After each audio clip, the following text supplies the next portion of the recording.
stories, because there's endless stories, and that's part of the Minam tradition, is telling a good story. And our dad used to say, never let the truth get in the way of a good story. So,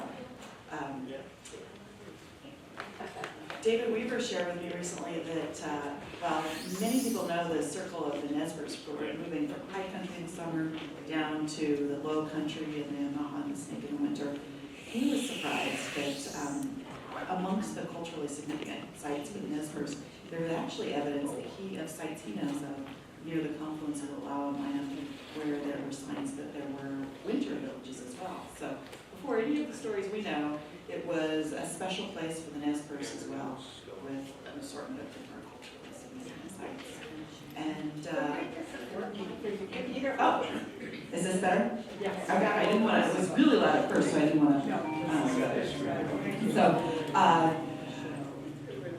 A good thing to remember about the Minam is you go into the Minam. You might go down to the Omaha or other things, but you go into the Minam, and that's because most people come in from either the Lau County side, coming down off Stanley, or to the Union County from Rock Springs or Moss Springs. So you go into the Minam, and these days it's remarkable because from the headwaters at Minam Lake and Blue Lake in the Eagle Path Wilderness, all the way through down past the Horse Ranch and beyond, Oregon Department of Fish and Wildlife has completed land purchases and easements that now make it contiguous nearly all the way down towards the Omaha. So there's this remarkable stretch of wild country that starts in the headwaters of the Minam and extends all the way down towards the Winnehaha Wilderness. So that's just a really broad sweep. And the Minam was never settled with contiguous homesteads the way it was here in the valley. There were intermittent places like the Land Ranch and the Anderson Ranch that were used as headquarters for grazing. And then, of course, there was a lot of logging at the turn of the last century, and they built big splash dams far up in the Minam and would accumulate all the trees behind the dam they built for purpose, and then dynamite out the dam, and the logs would rush in the high water all the way down to the town of Minam, where there was a mill. And then after that, tourism came, and that's where our family story is connected to the Minam, as people began to come into the Minam for hunting and recreating at the turn of the last century. There were early operators, even before our grandfather Red Higgins, to go to the horse ranch at some point. Yeah, I think that's a good overview. I don't know, if you guys are looking for questions and answers or stories, kind of how it has changed, or I think certainly hearing about the landscape is good job, Mommy. If a single tree falls across a trail, you can't go where you go. And there was large meadows and huge herds that lived up there, and just now, I don't know if it's, the glaciation has been gone a little longer, fires have been suppressed, which we thought was the right thing to do for a long time, and then are realizing that that has had permanent repercussions too on the overall health of the land. But now I look around and I just wonder if my ancestors would recognize the kind of forest that is in places where there was meadows and range, and so it's a different, always evolving thing. That way we like to it now. And we barely find the trails, so we can't really ride along now. But it's still, yeah, magical place and a lot of history. Our mom kind of has spoken to the native piece with every spring. The arrowheads that would come up anytime they tilled the garden, and through the years they were such a delight for the tourists and guests that she realized she never actually had one for herself, but did find them every year. Just last year, a friend of mine that was in there caretaking found one in front of the barn. So there's certainly a lot of wintering that happened there. Our friend Nola, whose dad actually worked for her grandpa for years and years, has done an extensive bit of research with a lot of native lore, kind of talking to elders 20 years ago, 30 years ago, about their oral bit of that area, and kind of who was left in those camps, generally how many months, and then the site of the horse ranch itself was a big one. And then we still own a little bit of land down there that we go to pretty frequently. Yeah. I don't know if you guys have questions about this particular thing you want to hear about, but. Where's Minam dog story. So when our grandfather, who passed away before we were born, but his stories and charisma live on and we feel connected to. Anyhow, when he acquired the horse ranch, it was right after World War II when he purchased it, and it had, that site, as Nora alluded to, had been a Nez Perce site. It had been, when they were logging, it's where one of the logging camp was, and they had a big barn for the teams. And then later, there's rumors that the McCarthy gang would steal horses in the Grand Valley and come over and sell them here, but they'd stop at the horse ranch and doctor up the brands and such. And then it became the Hudspeths in the 1920s or so started welcoming guests into the horse ranch. So our grandfather purchased it shortly after World War II, and our mom was born a few years later when her parents were operating the horse ranch. And our grandfather added very nice guest cabins along the river. It was quite controversial because he packed in bathtubs for the guest cabins, and some people thought that was the end of the character of the Minam when there were bathtubs on the Minam. But he also was an animal lover and liked big dogs. Originally he had Great Danes, and then a client who also hunted in Africa brought him one Rhodesian Ridgeback. And the lore is that at the time, the Rhodesian Ridgeback, which was created in Rhodesia, the wild dog with a ridge, and different hound dogs the settlers had brought for the purpose of guarding their barnyards and their stock from predators, and also being mellow so little kids could crawl all over them while they take naps in the dust and the sunshine. Anyhow, a client brought him back one Rhodesian Ridgeback from Africa, and they had that for many years and crossed over the wine border. And then eventually he was able to get a breeding pair of Rhodesian Ridgebacks. And so for many decades, there was a happy pack of Rhodesian Ridgebacks that were at home at the horse ranch that would run out to meet guests. And most years there was a litter of puppies, and they're big litters. So over the course of the summer, as the dogs grew up, different people would come along and leave with a Rhodesian Ridgeback puppy with them. And our families continued to have Rhodesian Ridgebacks ever since. We're down to one now. But they're still a good, easygoing, mellow dog. And somehow when you're riding your horse down the trail and you see this dog trotting out in front of you, just all seems well in the world. That's how it's been for a lot of decades. Yeah, I'd like to hear some stories. Yeah, way back. Well, I think the stories that come to mind for me are the fantastic ones. The centaur that was friends with our granddad, the spaghetti tree that either he or Frank got drunk and ran the wagon into and destroyed, and it no longer bore spaghetti. The huge fish that would swim up and look through the cabin windows to taunt them, and then disappear to their holes to be found. I think those are the stories. The kind of amazing big fish, impossible stories that you believe as a child. And the jacket for the centaur hung there for years. He came and Red would help the centaur kind of put his shoes on in the middle of the night and give him respite, but they knew better than to let anybody else see them. And our mom would know better than to sneak into the tack shed at night to actually see the centaur that did maybe catch a glimpse a time or two. And the spaghetti tree, I think, used to be pretty close to where there's ponds now, but somebody drove it to them. It doesn't have spaghetti anymore. But those types of stories were certainly just how we never met our granddad, that is my understanding of how he worked, was these amazing stories that just dripped casually with reality and lore. And so I think, for me, when I think of stories, they're the impossible make-believe.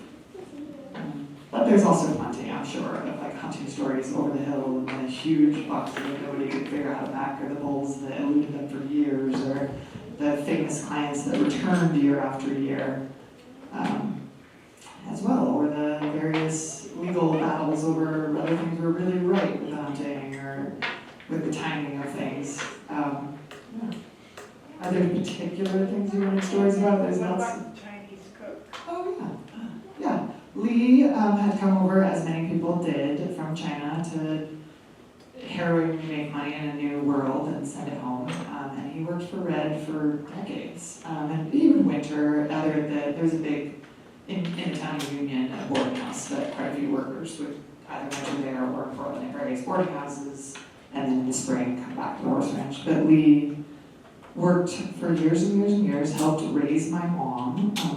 When education became a part of her thing, Lee's family, Tom, paid for her, not paid for, but helped assist her to go to college at Reed in Portland. And he would bury eggs in the side of the hill.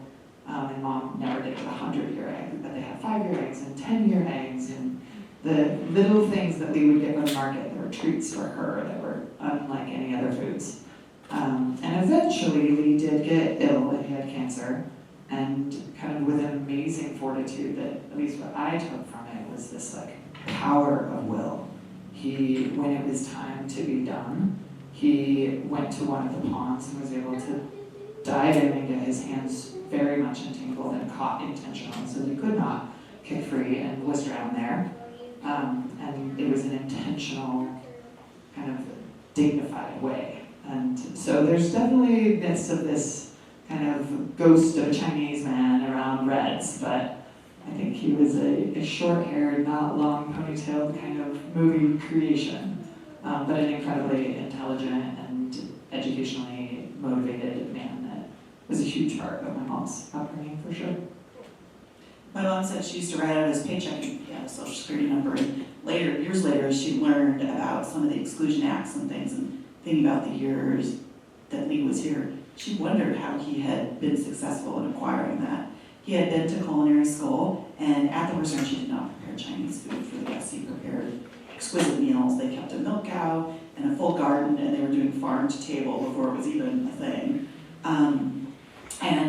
He still comes with us, so to speak, to our Thanksgiving dinner. He, when my mom would, as a teenager, be helping in the kitchen, and she says if she would even dare to carry out, they served the meals family style on big tables, but if she would even dare to carry something out that wasn't perfectly garnished, she would be reprimanded. Like, Lee would say something to the effect, "Do you want my job?"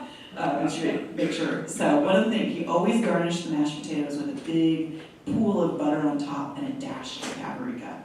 So every holiday when we have mashed potatoes in our family, we put the paprika on and think that he's there at that feast with us. And he was sending money back to his wife and his daughter. They were in Hong Kong, I believe. I'm not absolutely sure, but it was a wife and daughter. And again, it was remarkable that his Tom had sponsored a scholarship, and because of the ramifications of the Exclusion Act in the mid-1960s, there weren't a lot of Chinese American kids to take advantage of those scholarships. So my mom applied for a scholarship that his Tom offered, and that was part of what helped pay for her tuition at Reed College. And she thinks, oh my gosh, years later, would have been a much more competitive pool than it was in those days. I have a question, maybe Rick can answer. Do we have the Hudspeth book available in the county, in the library? The which book? The Hudspeth book. The Hudspeth wrote the book. About Union County, right? No, it wasn't about. They owned the horse ranch before my grandfather did, and they operated a guide business there. I don't know. We've got some good books, like in Minam by the Scotlands. Yeah, the Scotland's And that, book. actually, that fiction that lady wrote, that she used red and she used ranch, it was total fiction. But it was very good. What was that one? What's the name of that? Oh man, I don't remember. It was total fiction, but It's in the Willow one. it might be called Red. Or Red. I don't know. It's So did your grandfather put in the airstrip, or was that already? No, the Hudspeths put in the airstrip. The Hudspeth, so my understanding is that potentially the area was used by kind of early horse wrestlers, and then in 1900 it was homesteaded, and it was a pretty rough, hard place to make it and improve it. So it quickly would turn hands, or somebody would have something in the family, and there was quite a few different owners between 19 and 1920. And then one family had it for a few years in there, and built a little more structures, and the Hudspeths got it in 1931, and they were out of Sumter and Baker, it's a team of brothers that threw a bunch of commitment into it, and they are the ones that were trying to get a new way to have people enjoy the wilderness. It wasn't quite so hard, because we had weekend business folks that it's a long drive and then a long ride, but if you could fly, it would be a little better. So they put in a 2,000-foot runway in the 20s, and then when 1931 is when they got it. So the first runway went in the 30s, and then Red bought the horse ranch in 46. And there was somebody briefly between the Hutspots and Red, but not very long, because one of those brothers was killed in a hunting accident, pretty tragically, chaparral, very accidentally by a dear friend of his. The other two brothers continued to run it for several more years. And then when Red got it, the runway needed to be longer, and he flew in a bunch of kind of like equipment to be able to level it, and then added another 800 feet. So now it's got this longer strip with a dog leg, and that was something that Red added in the 40s.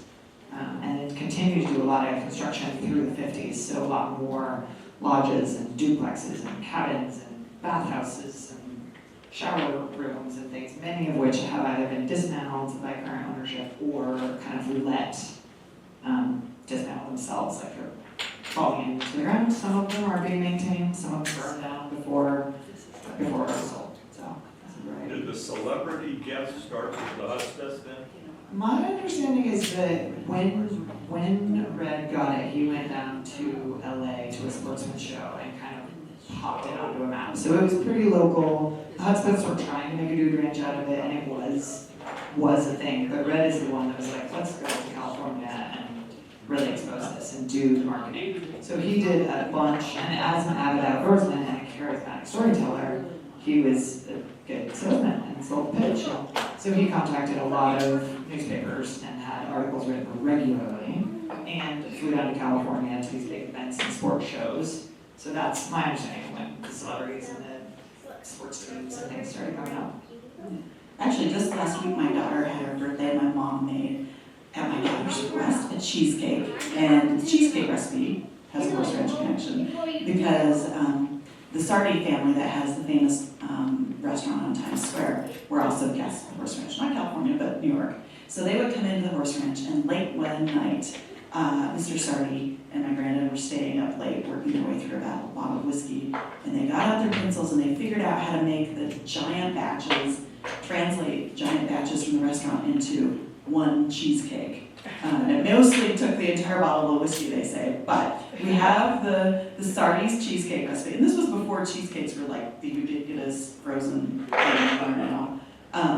So we still make that delicious Sardi's cheesecake that came to us through the horse ranch. And I love food and the stories that are connected with food, and there are a lot of food-related stories, like Lee and the mashed potatoes and things. Around the time I was born, my mom and my dad had married her at that point, so they were both running the horse ranch. And at that period, Lee had passed away, and they had another amazing cook named Annie. And she was a great storyteller, but she was an older lady and much needed, my mom believes, at the time in her life when she lost her dad and was going through a lot. This woman was more than just a cook. But the night she flew into the horse ranch, they were sitting there in the dark having coffee with just the crew, and it was the beginning of the season. And she didn't know it was a peacock, but there were some decorative peacocks around that was screaming outside. And so this brand new cook is sitting there in the dark, and the whole crew is acting like it's no big deal that some woman is screaming bloody murder outside. But then later in the light of the day, she figured out it was indeed the peacock. And also the crew said to her, because they cooked on a wood stove, "We'll go find you some good wood. We'll go see if we could find a tree." And Annie's thinking, I'm in the middle of the forest. What do you think? Find a tree. But they wanted to get her a good tamarack for the wood stove. They liked their new cook. But on another occasion, whenever the restaurant inspector or Fish and Game or something were coming in, they would fly out of the Grand, and the airport in Grand would give my mom a courtesy call, so they had a few minutes to get everything in shipshape. And so on one occasion, again, it was early in the year, and somebody had harvested a nice deer and had it hanging there that they were cooking for the crew off of. And so that needed to be disappeared quickly. So Annie, who was a funny, quirky old lady, they wrapped it up in sheets, stuck it in her bed that was in the cook's cabin right behind the kitchen, and she jumped in the bed behind it. So when the Fish and Game guy opened the door, she said, "My old man's passed out drunk, you don't want to wake him." So he moved on. She she was a force of nature, and they didn't want to see who was asleep in the bed beside her. So many good food stories. Someone else who worked for my granddad, it was a couple, and they alternated between working for my granddad at the horse ranch. It was Lloyd and Doris. I just spaced Matson. And so they come in and work for my granddad, and they worked like nothing else. And their story was they were from Union, and Doris was the town beauty, and her dad wanted her to marry the banker. And so they were at the church when her no-good romantic boyfriend, Lloyd Matson, showed up, rode his horse, they say, into the church, scooped up the bride, and they rode off into the mountains. She was quite agreeable with this plan. They rode off into the mountains, and a week later they came out, and the banker was no longer interested in marrying her. And they had a long life. Unfortunately, they did suffer, both of them, from alcoholism. So they were amazing when they were on the job and working and going. And then eventually they'd fall off the wagon and go on a big drunk, and my granddad would fire them, and they go to town and finish out their drunk. And then Ray Raynon, who was on this side of the mountains and built trail, would hire them, and they would work like nothing else. Doris was a great cook, even though she was this little tiny lady. She was a great cook, and Lloyd did the work of 3 men. So they'd work for him, and then eventually they'd fall off the wagon and get drunk, and he'd fire them, and they'd finish out their drunk and go back and go to work for my granddad. And so they went back and forth like this. And Doris was a tiny, petite little woman, so people would give her all these hand-me-downs, like extraordinary evening dresses and things. So she was not a horse enthusiast. She rode the horse to get where she was going. So there are stories of Lloyd and Doris going up the trail, and Doris in these elegant hand-me-downs, reading books that she tossed, as she pulled them out of her saddlebags, and a page-turner, sort of Louis L'Amour sort of thing. She'd just toss them off to the side of the trail when she was done, and get to elk camp and cook. And you may have heard stories of Doris, but she comes to us in our family because of how we made bread. So she made great bread. She was also a smoker, so she taught my mom how to make bread. But my mom felt like her bread was never the same as Doris's. And so neither of them measured, but for the sake of this experiment, they tried measuring everything, just couldn't figure it out. And eventually they realized they were baking bread together. And just before Doris got ready to eat the bread, a smoker, she'd pause and had a cigarette because she's about to get her hands all messy. And my mom was a non-smoker, so she just carried on. And they realized at some point that was the difference in their bread. So now in our family, when we bake bread, we pause long enough for Doris. None of us smoke, we pause long enough for Doris to have a cigarette.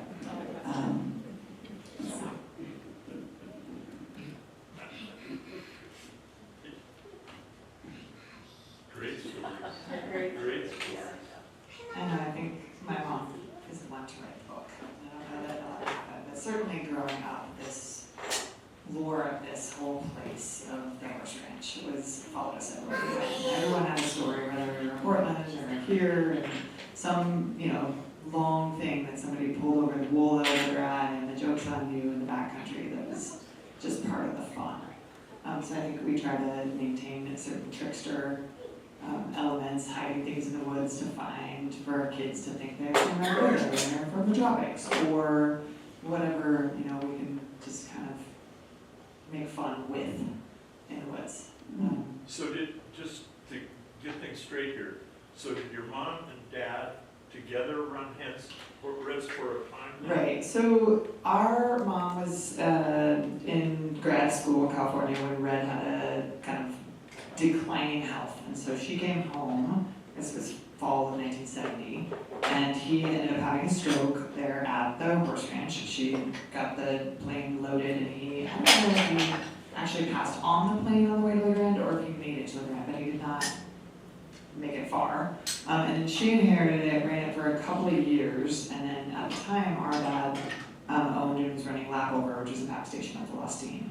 And they had similar elk camps kind of on the upper line. So it was a year or so later that Dad went to kind of pay regards. They decided maybe they would work this like they did.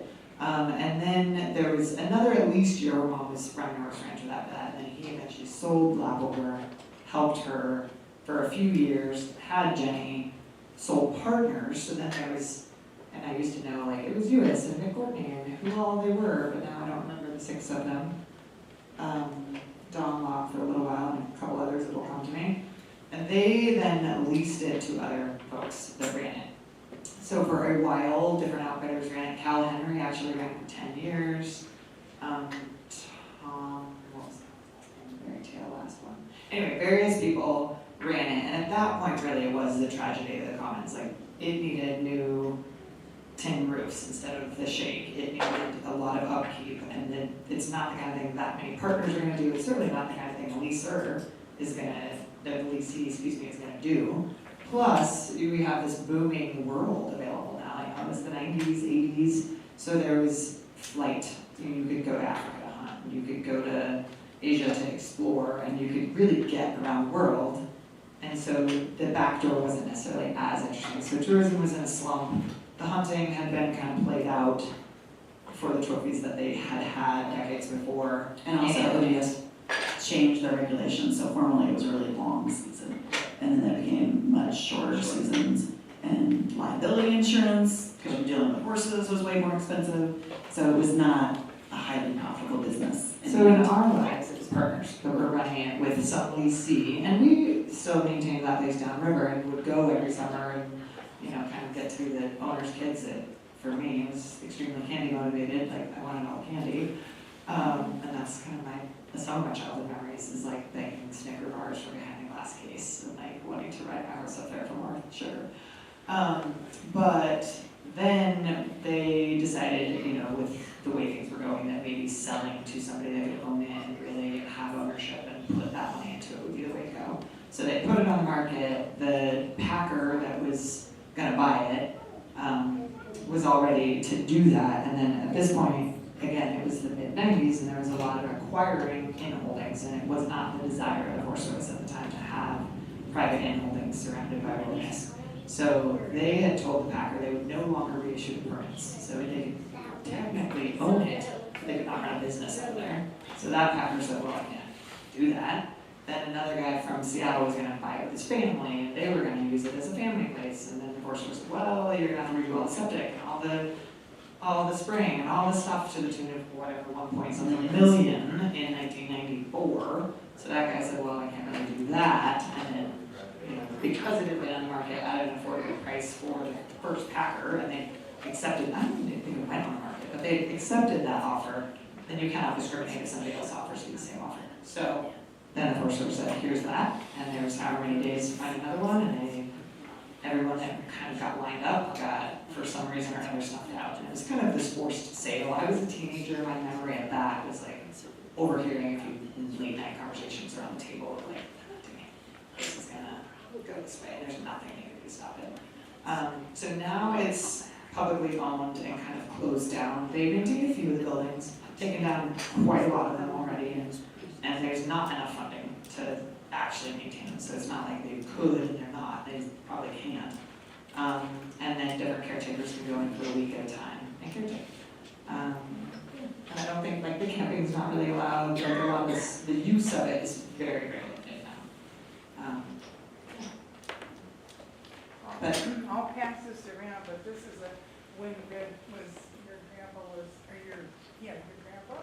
yeah, Was in his heyday, and this is the deluxe camp up at Elk Creek, which Cool. is 19 miles up the hill from the horse ranch, but that was the planning area, but that was in Sports Field, and an artist did the drawings, but that was the premier place in the West. I mean, it was for mule deer, you know, it just everybody went to the bath, and he, your grandpa baked pies in a little stove every day, made sourdough bread.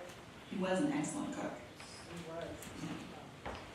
And I wish I could have known him. So Jenny, you talked about you mentioned the hen party from the grant. Oh. And you think about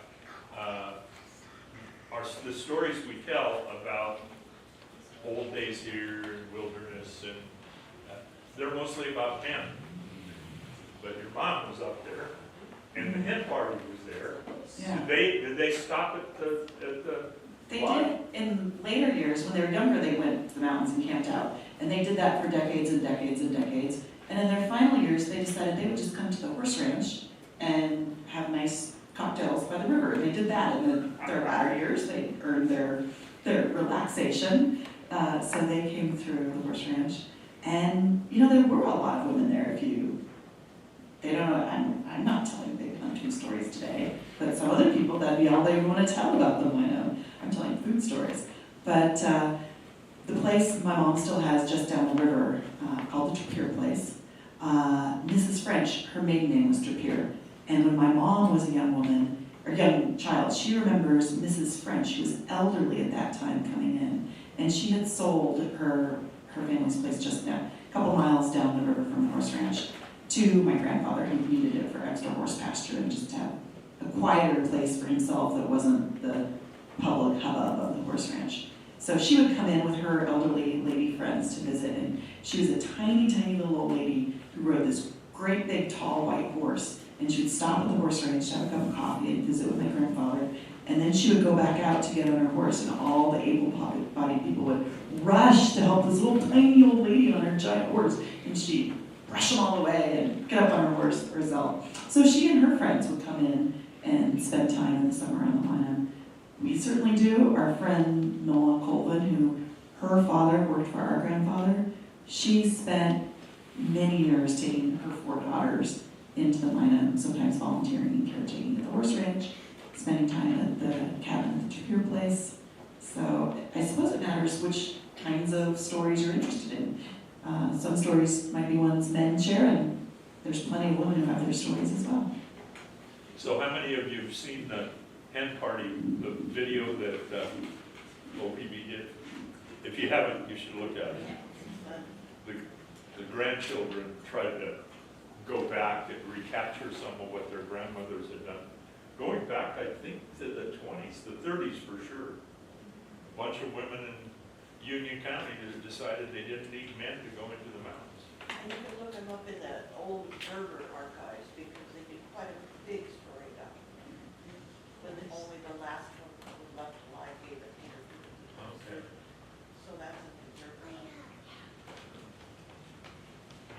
I just heard a couple of years ago that there's been a town up to the Minam called Minam on Top. You know anything about that?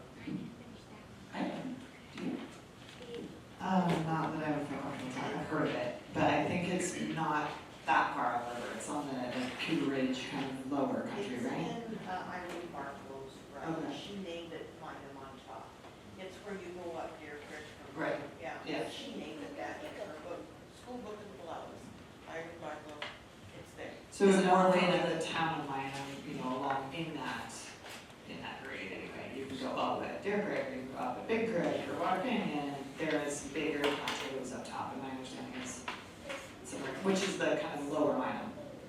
But I don't know exactly where it was. The An easy- Scotland's have written really Yeah. sweet, Yeah. very, very. Yeah. You should read it. Yeah, good books. And then, you know, that's kind of where the Vaughn and the McCarty brothers rustling cattle bit goes in. It wasn't homesteaded until 1900. My memory is that the barn and the original cabin were maybe built in the 1890s, so maybe before it was homesteaded, or maybe that, you know, is not correct in my memory, or whoever told me. But there's a decade there where I'm like, wait, it wasn't homesteaded until 1900, but these things were there in 1890, who built them? But I don't know Who's that. the old couple that had the place at the right of the runway?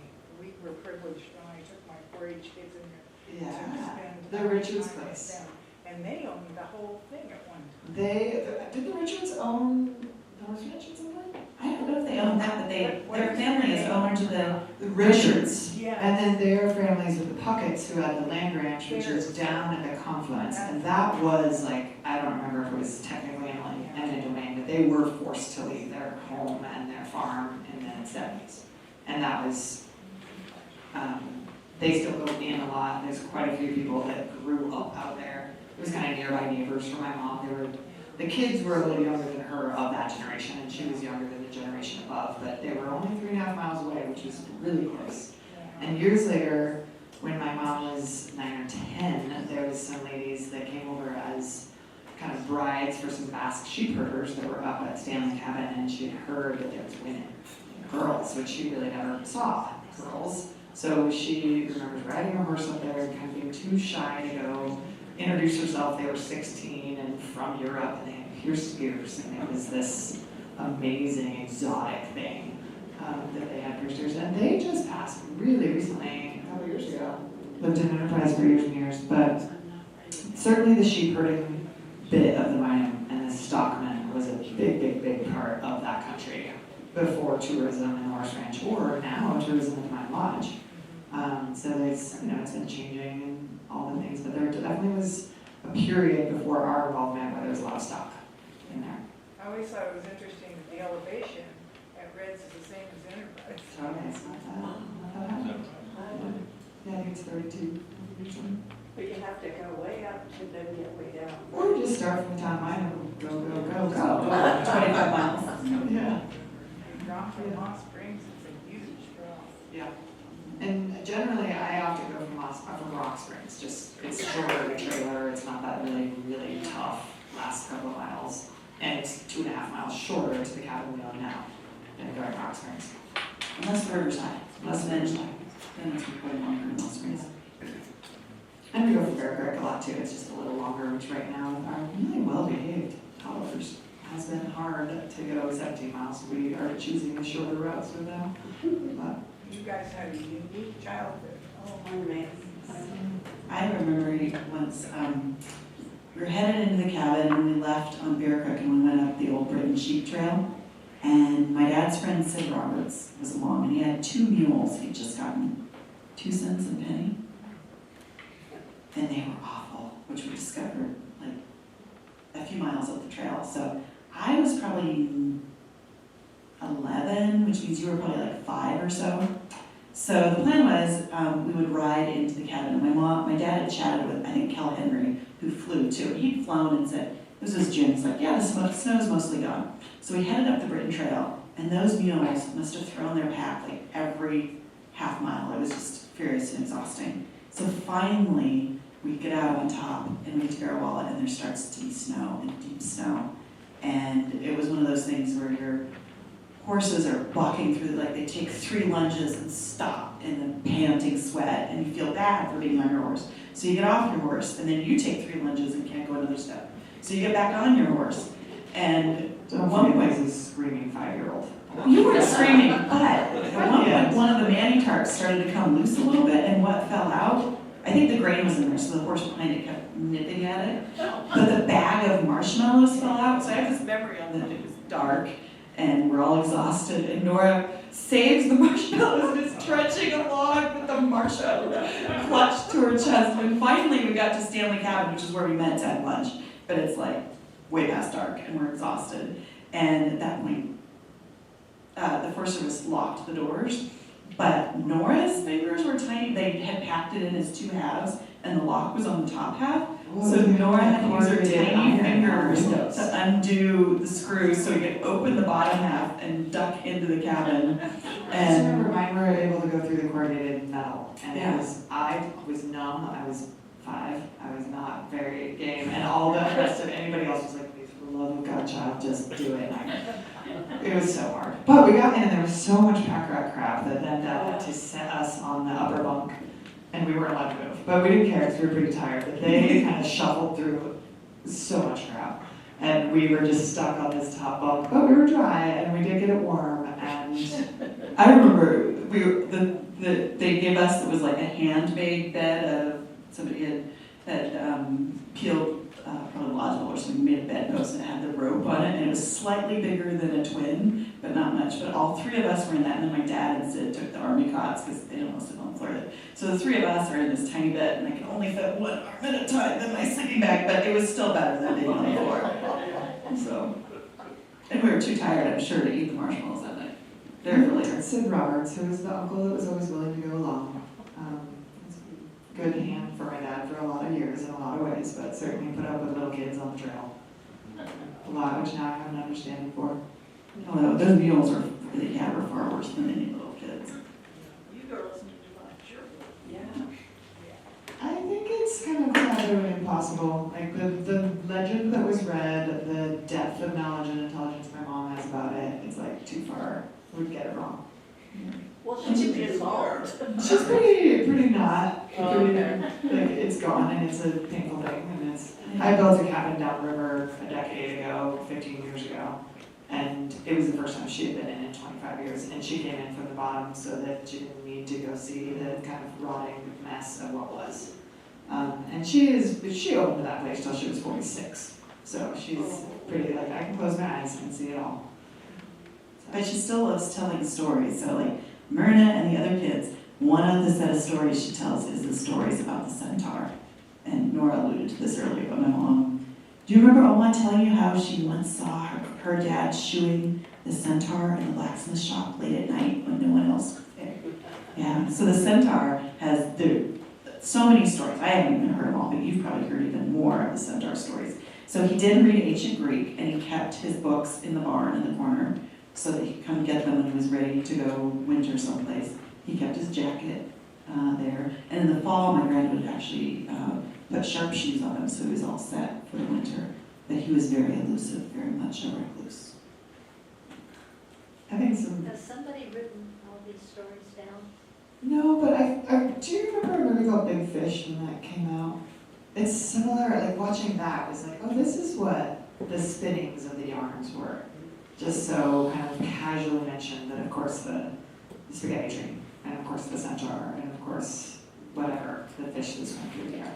But I think another part of the horse ranch that's important to kind of to keep with Red is that he was this firefighter in Portland for half the year as well. So he was a captain of this fire crew in Portland and used to having a crew of people that worked under pressure on command. And I think that helped, it lends itself to also running a dude ranch in this way that you have to be resourceful, think quickly, your priorities might change on a dime, you better be in shape to do it, my expectations are high. Yes, Maria?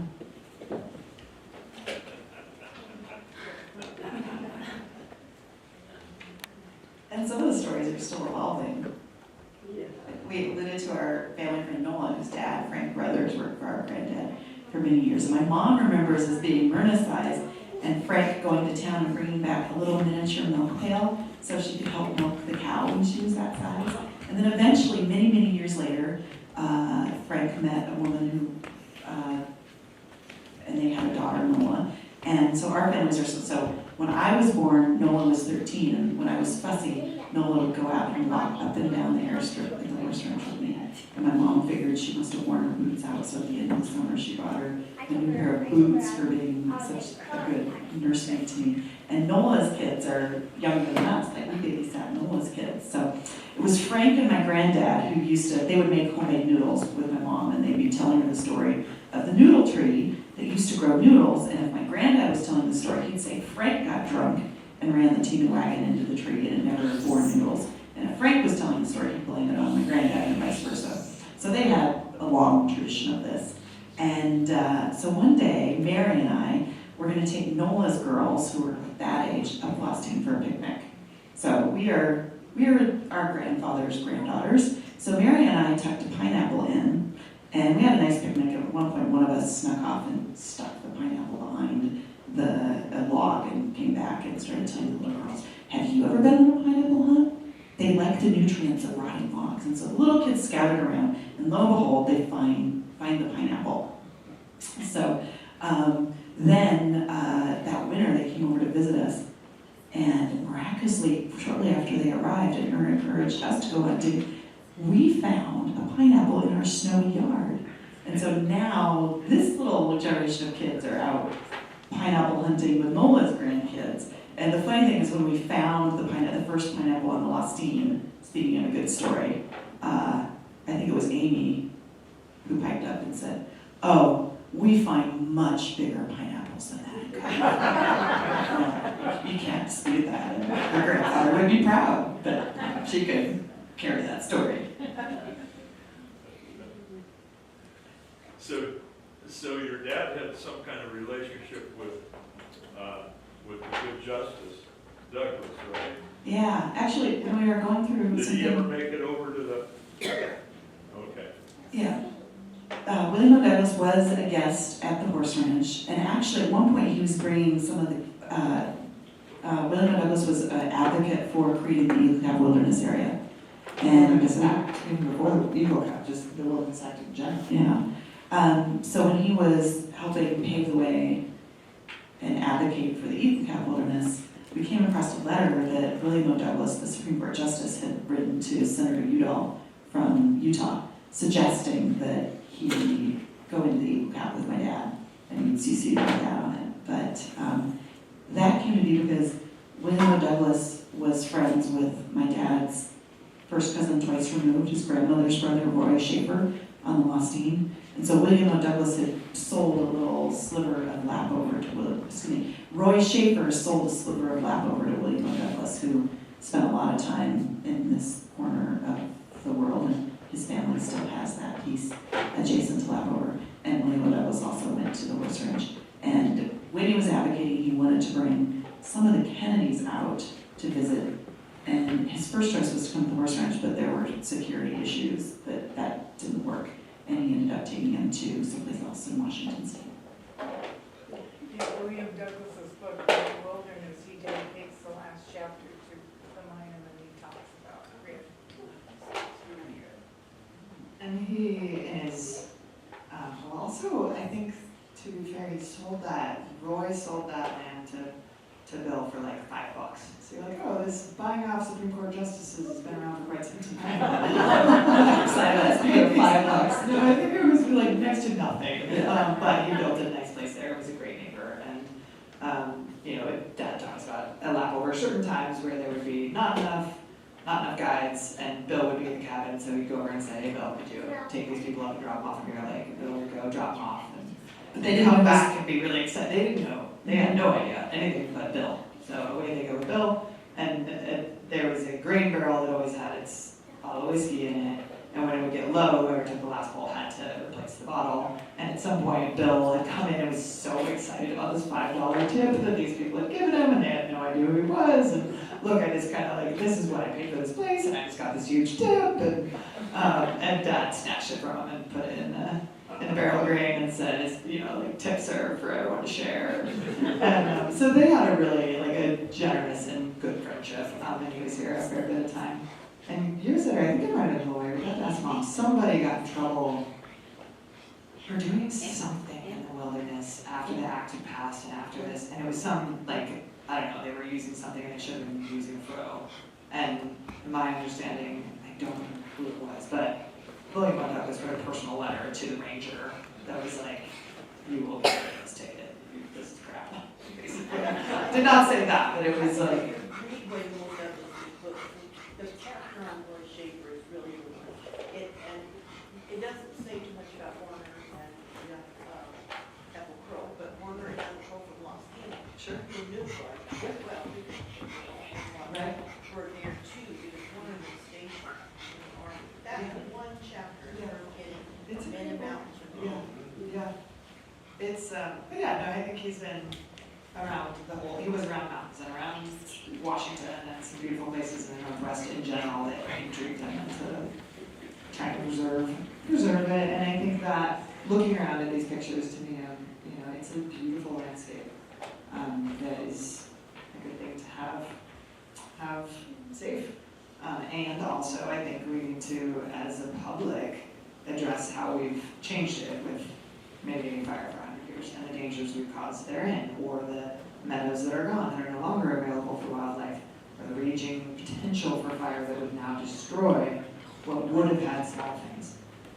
Small fires are now going to be big, and so looking at it as a steward of that land, which certainly I'm only a steward of 60 acres, and it is a lot of work to keep the path to the outhouse there, much less the hundreds of thousands of acres. But I think, to me, going anywhere in the mountains, I'm saddened by the overgrowth of timber and wishing that there was a way that we could safely let fires burn and that would be accepted as a normal part of our ecosystem and not something that's bad.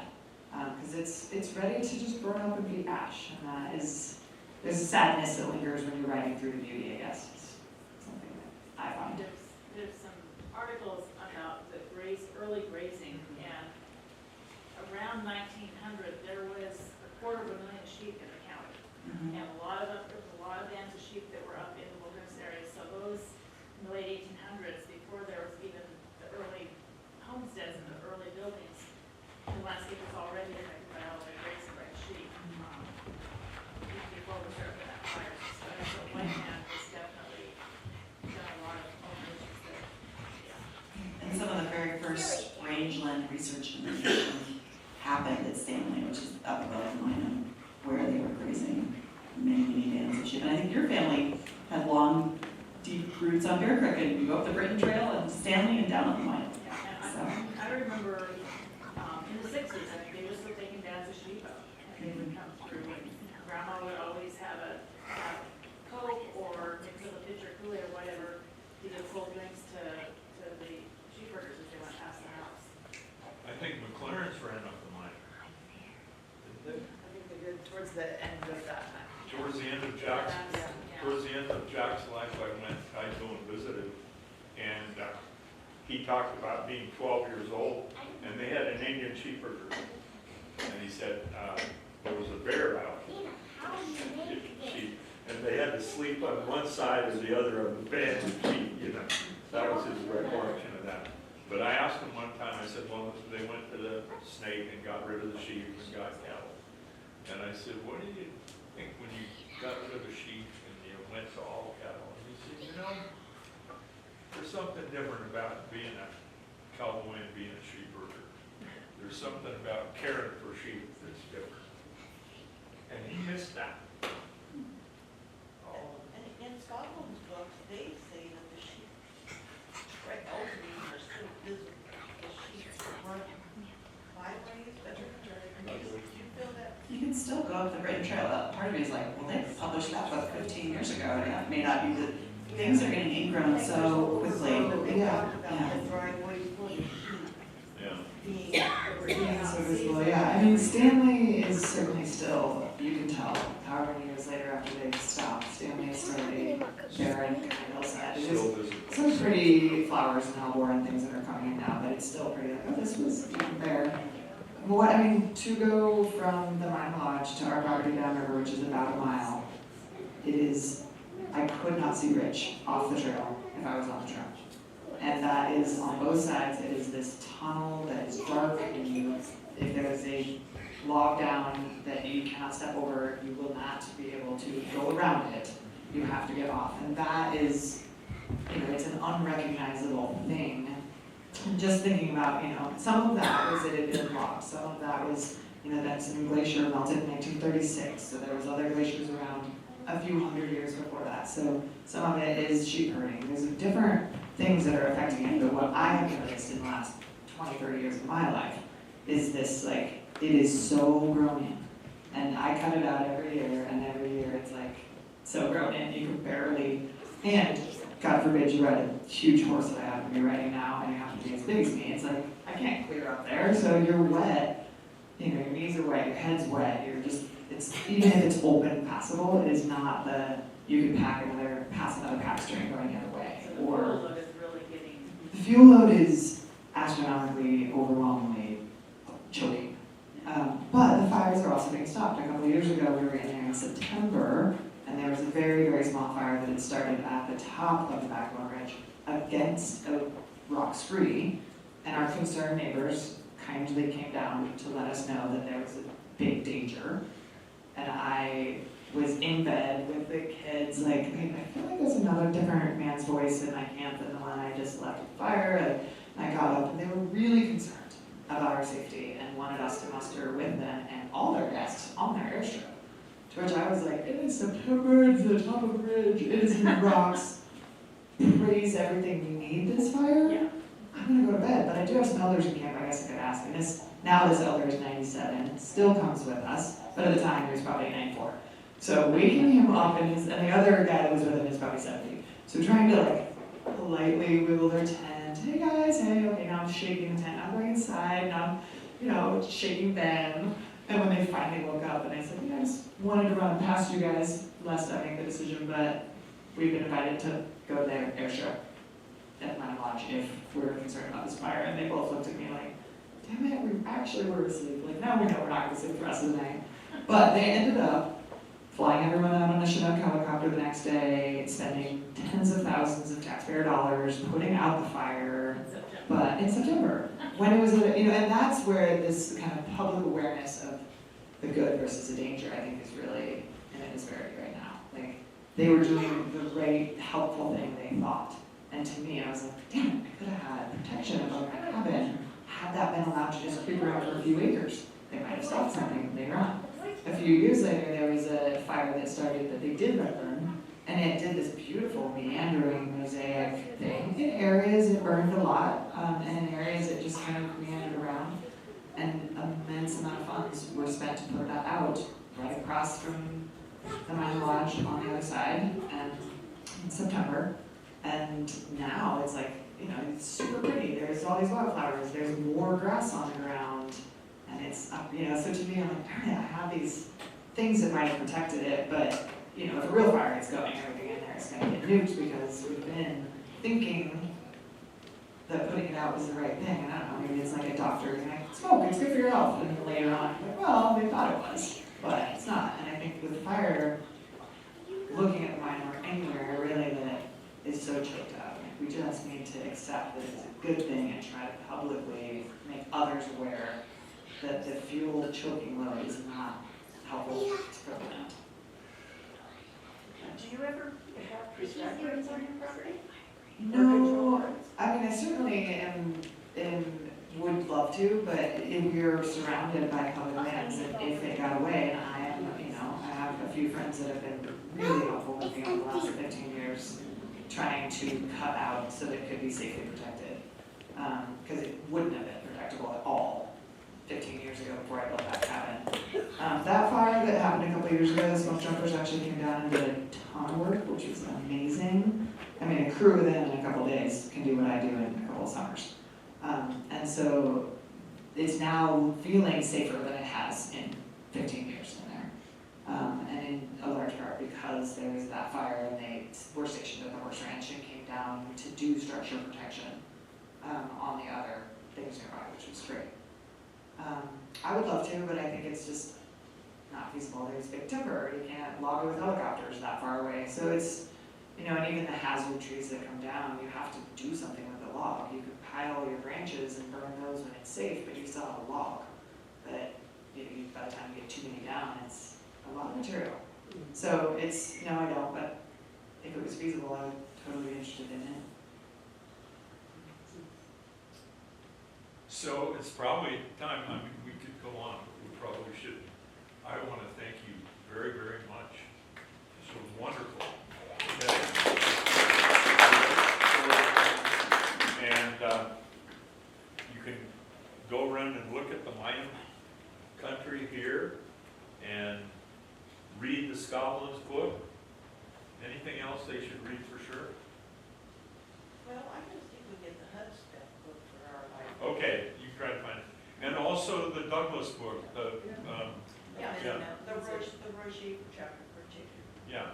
And I think Todd, what's something home, John Home, the backcountry airports book?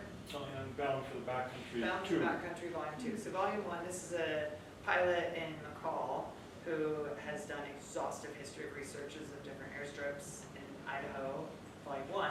Volume 2 is Wallowa, the Snake River, and it does have really cool history of whatever it is, Lord Flat or the Minam or, Memalukes, and it's kind of like who was homesteading, who lost it to back taxes, who built this, what are the major pilots that worked for this outfit and got in and out of there?